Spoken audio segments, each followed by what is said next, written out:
All right, a little bit late, but we are now live. If you're a life insurance agent or a financial advisor and you're looking to up your virtual sales game, this is the series for you. We are on part 2 of a 3-part series. And if you would like, again, we're going to be going over meeting number 1, sales meeting number 1 for doing virtual sales for financial advisors, life insurance agents. So as we prep here and get people connected to the live, give us 60 seconds and we'll get started with this week's episode of the Digital Advisor Weekly.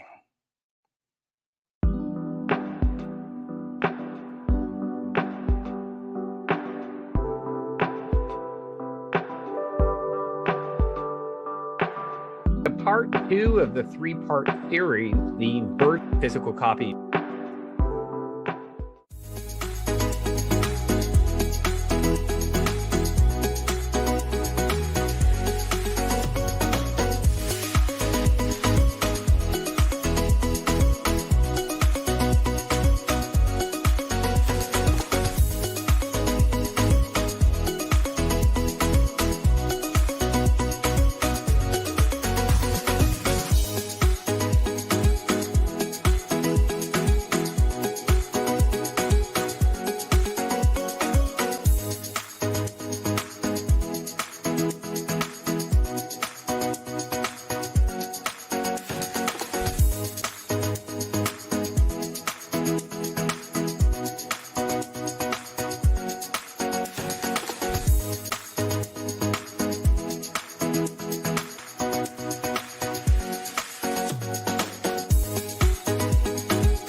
Of course, it muted me. Let's see. Let's get back here. Here we go. There we go. Okay.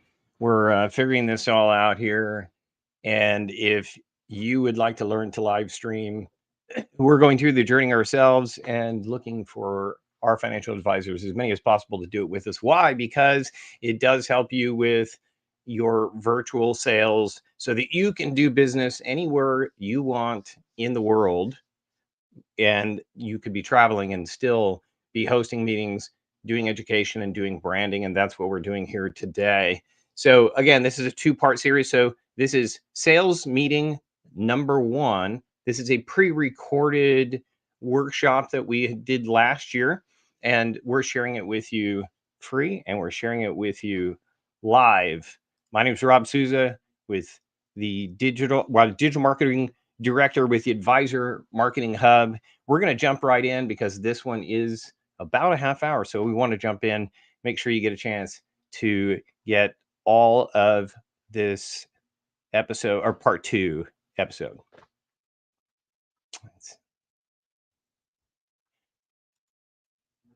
And here we go. All right.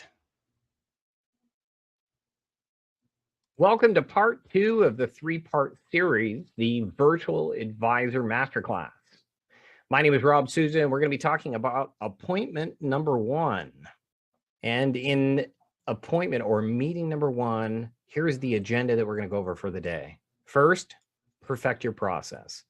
If you can come up with a process that is repeatable and can convert a higher percentage of your prospects into clients, you're going to have a much more significant success, but it also should be transferable to other advisors within your organization. It needs to not be personality-based. It needs to be process-based. Number 2, develop a financial questionnaire so that you can get the information that you need before the meeting starts, so that you can focus on them and learning about them, their families' values, their goals, instead of trying to collect data and numbers. 3, the art of asking questions. This allows you to control the conversation and make sure that the conversation goes in the direction that you want and you're able to gather the information you need.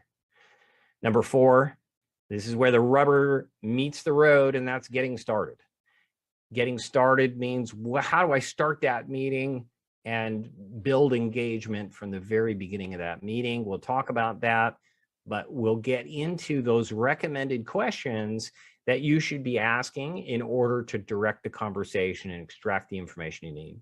6, making sure you set expectations so that they understand what are they going to get out of this process, what can they expect from you, and is this worth their time? Does this solve their problems? They want to know, need to know what to expect from your unique process. And then finally, how to wrap up that meeting, make sure that you have them fully bought into the process and they've given you permission to move forward. And then how you go ahead and implement the process of moving forward into that next meeting, of which hopefully you'll be able to soft close in the the next meeting. All right, so let's jump right in. We're going to be talking about how to perfect your process. And so part of that, I know we've talked about preparing for the appointment, but here's some setup that I wanted to add to that process. 1, make sure that you set the expectation clearly before the meeting starts.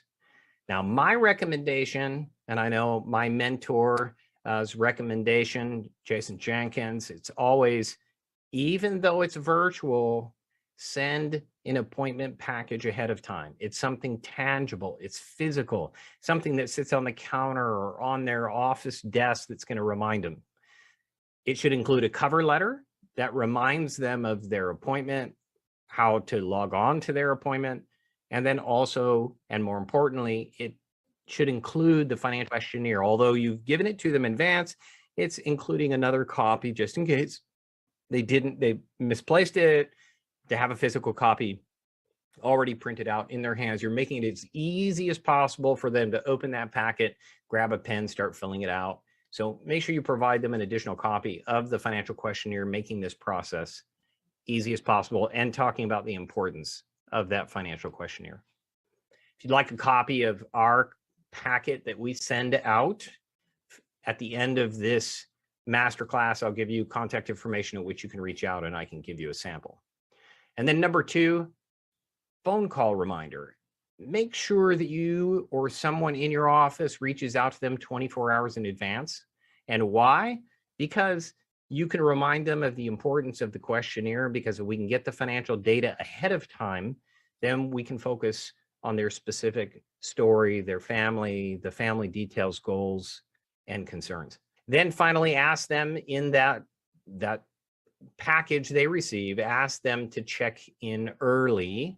Now, it's best if you can do it with a third-party employee, where just like if you go to a virtual doctor's meeting, you'll check in with the nurse, they make sure they take care of payment and what other medications you may be on.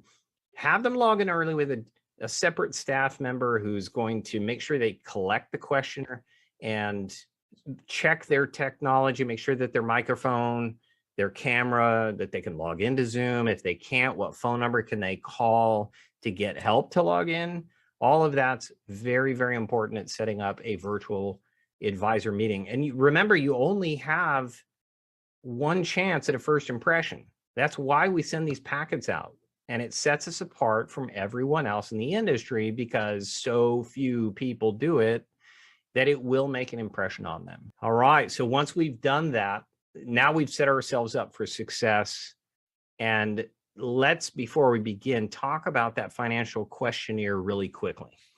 As I have a copy of the financial questionnaire here, you also can, at the end of today's workshop masterclass, you can ask for a copy of that. I'd be happy to send you a sample copy. Now, of course, you want it to list the information, the basic information that you and your office needs, and different offices will want different information, but keep it high level. Don't ask for account numbers, driver license, social security numbers. Private information will be a deterrent to them filling out this information for you. Okay, now hopefully you've had a chance to review all of that prior to the first meeting, because it will give you a huge head start to the meeting, and it will show that you've taken interest and that it was worth their time to fill out that questionnaire because you spent time reviewing it before you got online. Okay, So this is probably the most important slide in all of today's presentation, and that's the art of asking questions. Because if you can ask questions and get them to give you answers, especially the answers that you want, then you can help them guide the conversation, or at least make them think they're guiding the conversation by the answers that they provide. But the art of asking the right question at the right moment to get what you're really wanting out of the conversation really is a process that you need to practice. And we're going to talk about that, and you'll have to improve over time. But the basic formula is, if you can create a connection based on a common interest or life experience, it will develop trust. The more trust that you develop, the more honest they will be with you. And the more honest they are in this meeting, the more clarity you will have about their values, their fears, their goals. And if you have absolute clarity on those issues, then you'll be able to create the prospect's financial strategy that absolutely aligns with their family values, and dramatically will increase your conversion rate into turning them into clients. Okay, getting started. Again, we've talked about leading with questions, and this is the skill that I think every advisor absolutely needs to learn. But here's an example of how we would suggest to our advisors opening up the first appointment. So particular couple, and again, if it is a couple, I would, in your welcome packet, I would make sure, or the appointment packet that you send out, make sure that you encourage both spouses to be on that call, and you've got to talk about the importance of having them both there. So let's say that we got both of them there, and then we would start out with something like this. Brian and Kelsey, it's good to see you again. I want to thank you for taking the time to complete the financial questionnaire. This will allow us to get the most out of our time today. But before we get started, I'd like to know, what is the most important issue that you want to address today? But make sure that you get the answer from each individual, each spouse. Allow them the time to get what you think is a genuine answer to that question, to see if they are on the same page, because often they're not. So, and then you can wrap that kind of intro up with, specifically, what would you like to accomplish in the meeting today? One is talking about a concern. The next and final question in the intro really is, what do you want to accomplish today? And again, it gives them the opportunity for them to share what's up top of their awareness of what it is they're trying to get out of today. And of course, if you've set the meeting up properly with the proper expectations, you'll get an answer that is consistent with what they put in the form that they filled out in advance, the questionnaire. And if it matches, you know you're on track, going the right direction. All right, now as you transition it into the rest of the meeting, here's what we call kind of a connector question. And you get those answers from the intro, and then you're making a statement. As promised at the workshop, I'm here to learn more about your family's specific needs, and the answers to the questions that you may have, with solutions that represent your family's values and goals. The reason we make this statement is because in a group webinar, we can't give specific answers for every single family on the call, because everybody's needs are different. We know that. It's the reason for the call. We're affirming that now, and we're making sure that they understand that this call is going to be about you. And then you're asking for permission if that's okay. How does that sound to the both of you? 99% of the time, if you set this up correctly, you'll get a head nod and an agreement. Yeah, that's great. Okay, let's move forward. If you don't get that, oh, I just want to get down to the basics. Can you just do the plan for me? And let's just get down to the numbers. Well, then you have to make a decision as a company, as an advisor. Do you want to work with people who aren't willing to be vulnerable, to allow us to understand better where they're at in their lives and their concerns and their fears and their goals? Because you can say, here at the AFI group, this important value to us. And we don't produce financial plans until we learn the unique needs of each individual family. Hopefully, if you've done this right, then they'll be in agreement with you. That's how important it has been and how transformative it has been for our advisors on our team when they clearly understand that. So let's start with connection and give you some sample questions about connection. So start out with, and again, these are samples, so you can choose from them, or you can use them all depending on how much time you have, and depending on how the answer, you'll get better and better at choosing on the fly which particular question will give you the information that you're looking for. First, I see that you're currently living in. That means you paid attention to the questionnaire. You don't have to ask it again because you already know. And then you ask, are you originally from there? What this does is allow them to give you hopefully another city. And between the two cities, you hopefully can connect with them in some sort of similar experience. If you don't live or are familiar with either city, well, then you may have to rely back on maybe previous clients. Maybe a family member lives in one of those cities, but what you're trying to do is express that, oh yeah, my sister lives in that city, and her favorite restaurant was, and you, oh yeah, I know that restaurant too. We've been there before. You're trying to, again, create common life experiences and a connection based on their story. Okay.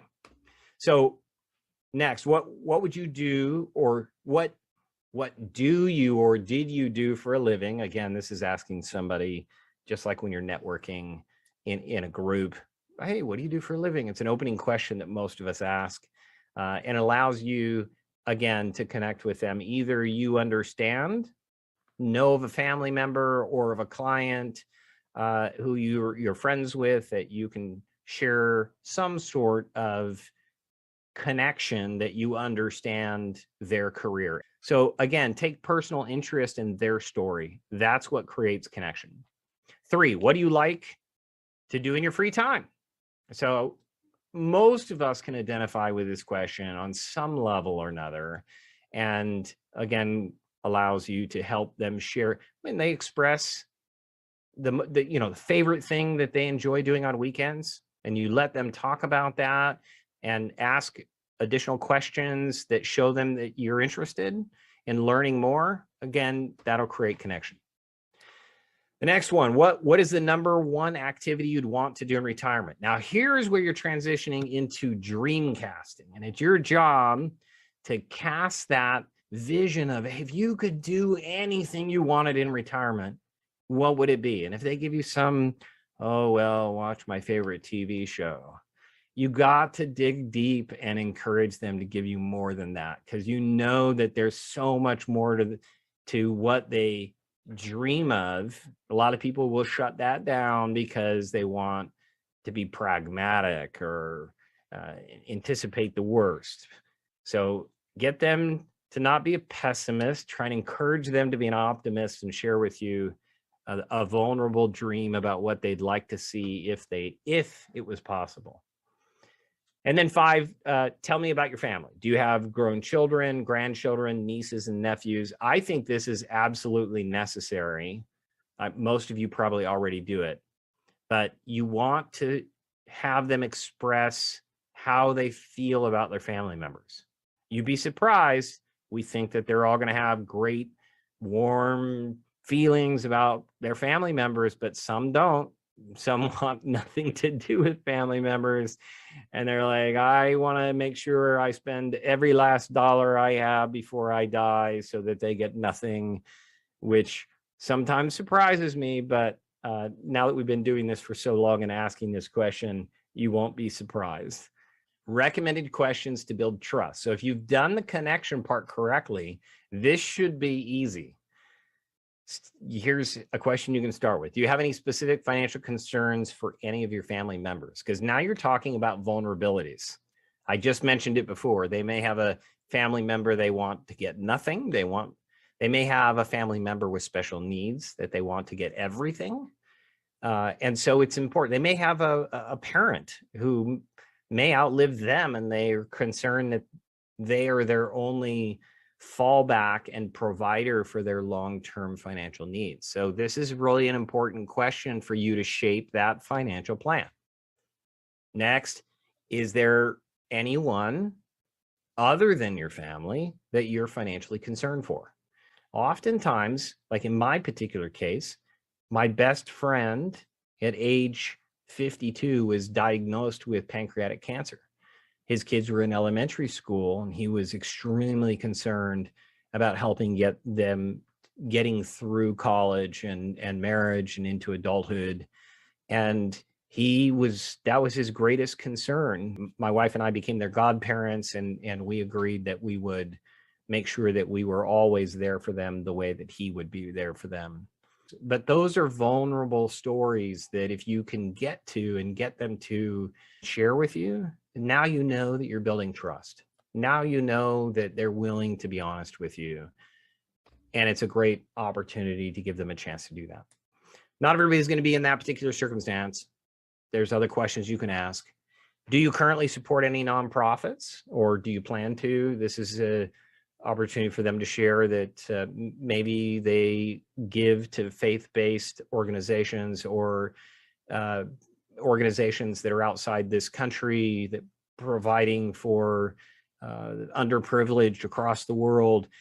They get a chance to share the value of where they want their money to go and who they want to support. So again, the more that they answer these questions tells you that you did a good job in the connection step of asking questions. And finally, on the trust side of things, it's a great question to finish with. Have you ever received an inheritance or been awarded any type of settlement? And this is important. Most people won't admit it. They don't put it on financial documents because they don't want, again, the pessimism in them doesn't want to rely or count on any sort of additional funding for their retirement. And so they tend to leave it out. And it's important. If they are willing to admit it to you, you know you've done a great job establishing trust. So if you've done that, then we can move on to the fact that they're going to start being honest about their values and their fears, which is kind of the clarity that we need to wrap up the conversation. So we begin talking or asking questions to get them to give us feedback. I'd start with a question like, what would you say is the best financial decision you've ever made? And most of us can see past the answer to this question. It does tell us about a lot about how they think and how they feel. And depending on, hopefully at this point in time, they'll tell you exactly, honestly, how they feel about this particular question. And then 2, where have you learned the most about saving and investing?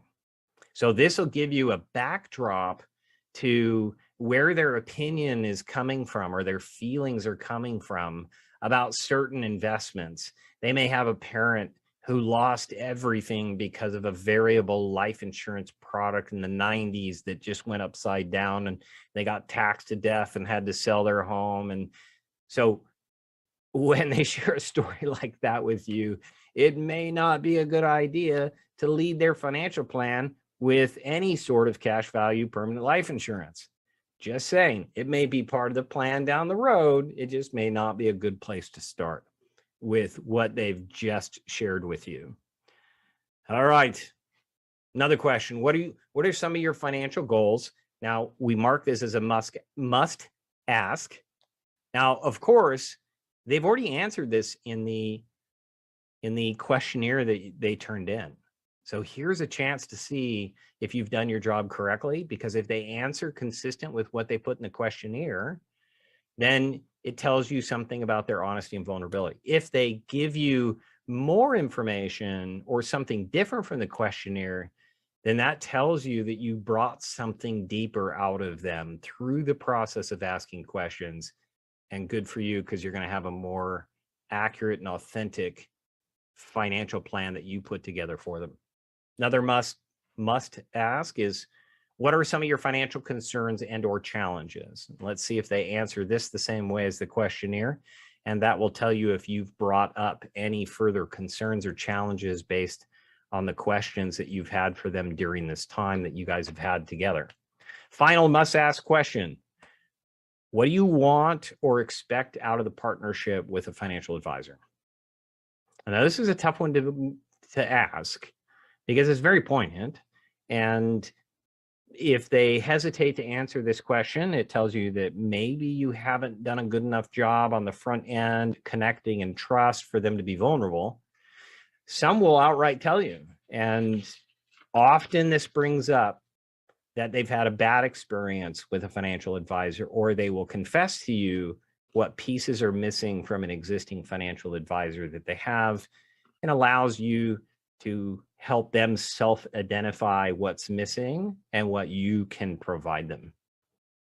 All right. Now we should be to a point of clarity, but we need to confirm that clarity, because oftentimes we think we're right and sometimes we're wrong, and that will lower our conversion rate. So when we look at clarity, it looks like we've got these in the wrong order, but we're going to put them all up. Number one, ask for permission that you've got it right. So for clarification, just to make sure I understand you correctly, am I correct that you say that you, and then list what you think are their greatest family values, their most important concerns, and their ultimate goal with the process of meeting with you?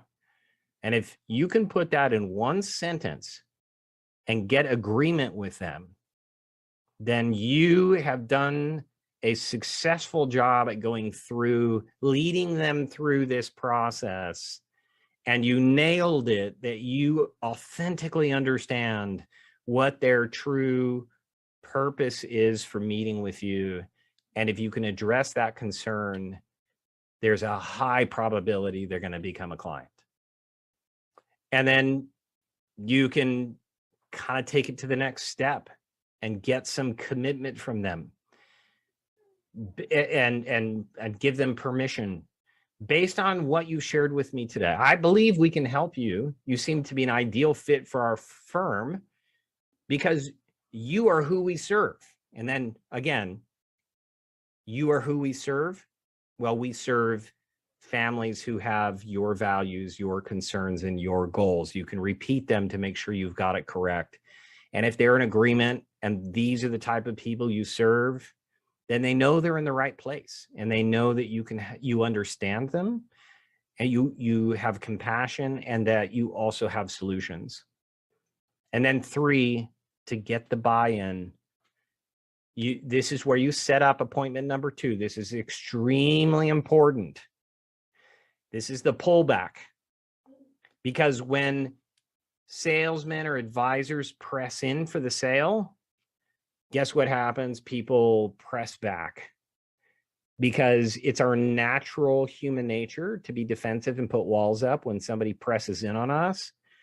But the way to avoid that is for you to fall back, and then they fall back. And that's number 3, where you say, but you know what? I'm not 100% sure.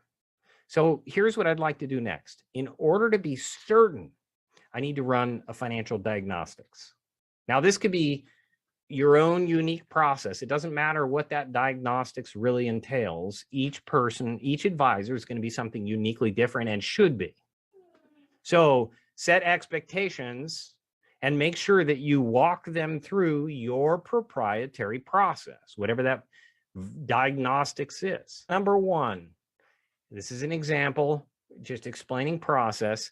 Our proprietary process allows us to take your information and stress test it in a way that most people would never be able to see. It's intelligent, factual, and it's easy to understand. Most importantly, it will help us identify what we call unnecessary risks inside your financial life. And that's what we do here at the AFI group, or whatever the name of your company is. Whatever it is, the outcome, you can replace them in the statement. Point being is that it's intelligent, factual, and easy to understand. So make it simple, high level, easy to understand. And it's similar to what I always give to our prospects, is the analogy of going to the doctor. If the doctor gives you 5 minutes and you say, oh, I got shoulder pain, my shoulder hurts every time I lift my elbow, and the doctor says, okay, you know what? I'm going to write a prescription for orthopedic surgery. We'll schedule it for next Thursday. Would you trust the process? Obviously not. Because what people want is they want confirmation. They want not just a prognosis, not just a diagnosis. They want testing. And the stress test is testing. It's just like going and no, let's make sure that we know that the problem really is the problem, because if we don't get to the real problem, we can't come up with a real solution. So this process of a proprietary process of testing, coming up with the real problem, will help us develop a real solution. All right. And the last one, well, see if I have another one. I have another one. It was hidden there. Show them a sample of what they can expect. So print off the highlight sheets. I'm talking about high level, 1 to 3 pages maximum summary sheet that shows an example of another family, so that they understand this is exactly what they'll get at the end of their next appointment. Again, it's about setting expectations and showing your process. And then 4, this is a statement that we would make. If our, and very, very important, because here is where you're setting up the expectation of a decision you're asking them to make right now. If our unique process, whatever it is, can show you exactly how we can address your concerns, are you open to allowing me to implement this plan for you? Because if not, normally we charge like $1,500, $2,000 for this plan. And we don't want to move forward and do all this work if you have no intention of using us to implement the plan for you. Now, I have no problem. If you have a financial advisor that you trust and who's fully on top of all of these things, and you just want this as a confirmation you're on the right track, then we can create an agreement and charge you the $1,500, and just let me know now before we get any further into this. But if you're saying that you want us to develop a plan that hasn't been developed for you, then will you allow us to implement the plan for you? If you get a head nod, a yes, of course, you've already gotten permission. Now, as long as you know what the real problem is and come up with a real solution that is in line with their values, you've already got permission. So by the time you've finished meeting number 1, you have permission to start printing applications and account setup paperwork in preparation for meeting number 2, if you're confident that you've identified the real problem with a real solution that is in line with their values. Absolutely essential step of the process. You do this, I guarantee you're going to double your conversions. All right, so now it comes to meeting wrap up. We've gotten their permission, we've gotten their buy-in, they know our process. So how do we wrap this meeting up? 1, make sure you schedule the next appointment. I don't care what they say. I don't care if they say, I don't have my calendar. Then you say, okay, that's okay. Let's just pick a random date anyways. And then you can reschedule it as soon as you get your calendar. Because if we don't get you on the calendar now, then I'll lose track. You may lose your place in line, and we don't want that to happen. So let's just random pick a date, and then you can go home and reschedule it. And then 2, you don't want enough time in between where they begin asking other people questions, doing research online, and starting to doubt the process. And then set the expectation. Make sure they understand, let's make the earliest possible appointment. You can reschedule if you need to, but let them know how long is the meeting going to be, what are the deliverables. You've already shown them the plan that you're going to provide them and an example of it, and then what decisions will be made during that meeting. And so they're already prepared for it. There are no surprises. Then I encourage you to give them homework. This is a challenge to see how much they're buying into the process. Give them a video to watch, a movie. It's maybe a documentary movie, that an article, a book. It doesn't matter. It's just a way of challenging and keeping their attention where you want it to be.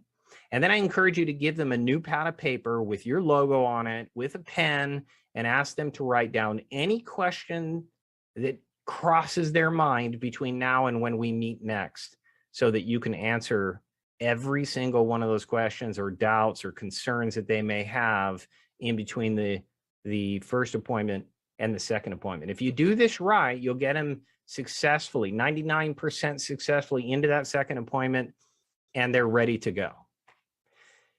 And then finally, communicate your expectations about your schedule. let them know that you're trying to fit as many families in on your schedule as possible because you're trying to help as many families. And the demand is enormous, whether it's for you specifically or for the industry in general. Families need your help. And so you're trying to reserve your time for those who are most open to wanting and receiving your help. And so you let them know that and say, if for any reason you cannot make this appointment and you need to reschedule, please give me 24 hours of notice so I can invite another family to take your place. And that helps them respect your calendar, respect your time, and it, again, sets the expectation. Okay, so that's pretty much it. That's the process. And if you follow it correctly, it will take you some time to perfect the process. You'll learn when you get to the end of the process, if you didn't land where you wanted to, you can go back and ask yourself, okay, do I need to improve my connection? Do I need to improve the trust level? What should I ask different questions? And so it's important for you to find some sort of mentor or another advisor in your office. And in the military, we call it after action reports, and go through and see what went wrong and see what you can do in comparison to what we just laid out. What did you miss? Did you not ask the right question? Did you misjudge a particular answer? And then the very next appointment, you'll be more prepared and you'll have a higher conversion rate. I look forward to catching up with you in our part 3 of the 3-part series next. All right. Well, thanks for joining us for this week's Digital Advisor Weekly Live. Hope that was valuable for you. Of course, if you would like a copy of all 3 parts of this series, feel free to either comment or reach out to us. You can email rob@amhsupport.com. Otherwise, we'll see you next week, Wednesdays, 8 a.m. Pacific. You guys have a fantastic week.